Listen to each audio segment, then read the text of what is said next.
Comment maintenir l'intérêt des gens lorsque vous parlez? Ce qu'il y a d'étonnant dans la voix humaine, c'est sa diversité, non seulement en termes de hauteur, de ton et d'accent, mais aussi dans le nombre de choses que nous pouvons dire et accomplir.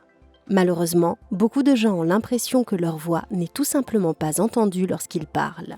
D'autres peuvent avoir l'impression d'être entendus, mais personne ne se soucie de ce qui est dit.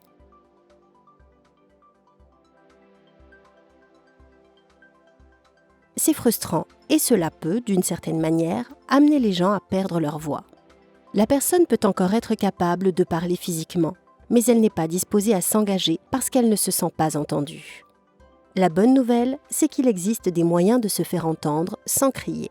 Ci-dessous, nous explorerons des conseils sur la façon d'amener les gens à écouter lorsque vous parlez.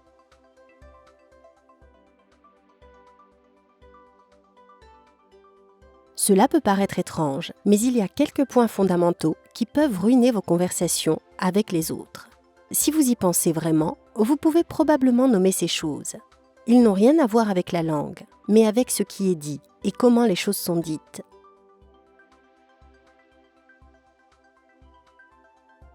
Nous examinerons ces domaines afin de déterminer si vous commettez l'un des péchés capitaux de la conversation. Les deux premiers vont de pair, commérage et jugement. Lorsque vous avez une conversation avec quelqu'un qui ragote sur un autre, vous devez savoir que cette même personne parlera de vous lorsque vous partirez.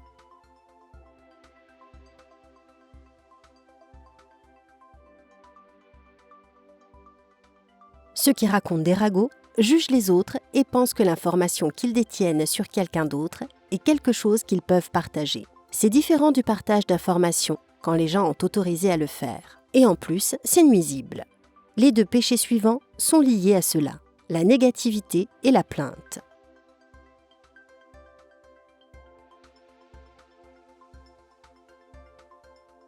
Les gens qui sont constamment négatifs finissent par démoraliser les autres et finiront avec le temps par manquer de personnes à qui parler.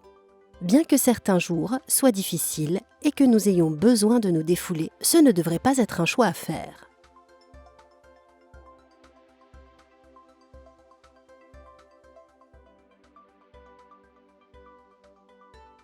Comme si tous ces premiers points n'étaient pas assez compliqués, il faut aussi vous abstenir de vous trouver constamment des excuses. Si vous êtes employé et qu'un patron vous demande de terminer un projet dans un délai déterminé, mais que vous continuez à donner des excuses, alors vous perdrez probablement votre emploi ou au moins le projet.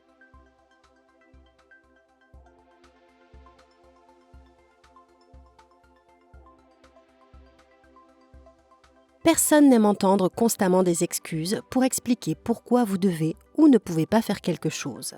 Vous contrôlez votre temps et les excuses sont une perte de temps. Un autre tueur de conversation, c'est l'exagération.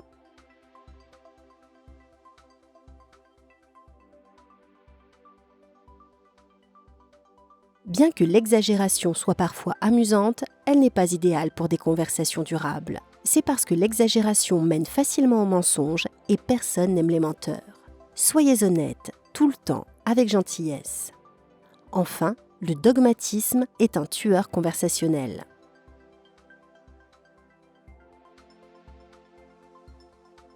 Le dogmatisme est une confusion entre les faits et les opinions et énonce vos opinions comme des faits. Ce n'est pas parce que vous croyez quelque chose de tout cœur que c'est un fait. Si vous poussez constamment vos opinions sur les autres, surtout avec force, une conversation se terminera avant qu'elle ne commence vraiment.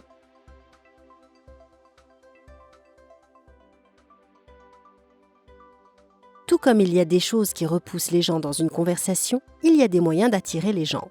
Certains découlent de la façon dont vous parlez, tandis que d'autres ont à voir avec la voix elle-même. L'acronyme HAIA rappelle votre façon de parler. Honnêteté, authenticité, intégrité et amour.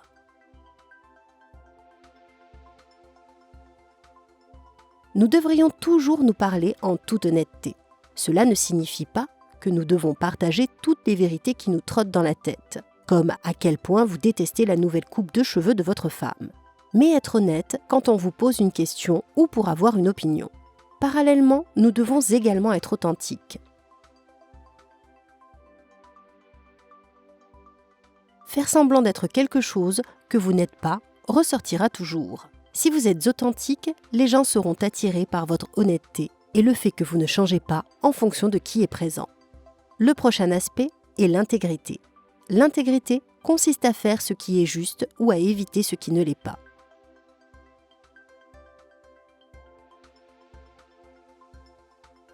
Cela est lié à ce qui ne devrait pas être fait, comme le ragot, le mensonge ou de l'exagération. L'intégrité et la morale sont souvent mises dans le même sac.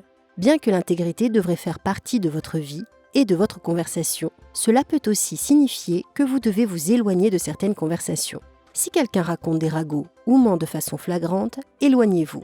Enfin, montrez de l'amour dans votre conversation.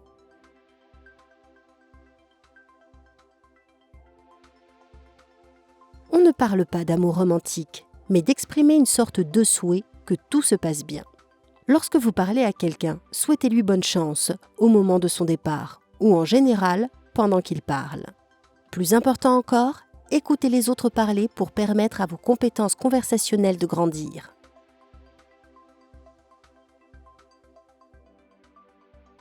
D'un autre côté, dans la façon dont vous vous exprimez, les niveaux de voix, la hauteur et la vitesse sont importants. Parler dans une tonalité nasalement aiguë peut être ennuyeux, mais parler dans les tons graves, de la poitrine, peut être rassurant et montrer de la puissance. La plupart d'entre nous utilisent les sons de la gorge dans une conversation normale. La prosodie fait référence à la variation de votre voix.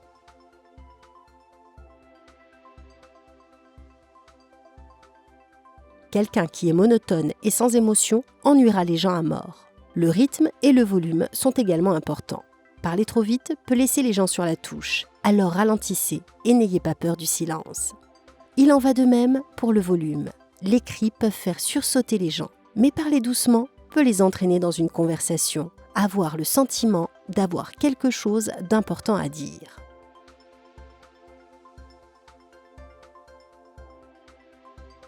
Être un orateur solide et performant demande de la pratique. Pratiquer ne fait pas grand-chose si vous le faites avec les 7 péchés mortels des conversations énumérés ci-dessus.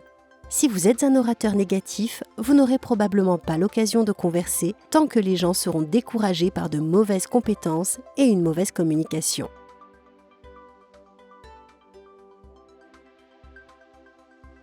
Développez vos compétences positives à travers différentes conversations, en essayant la hauteur, le volume et le ton pour voir ce qui fonctionne le mieux pour vous.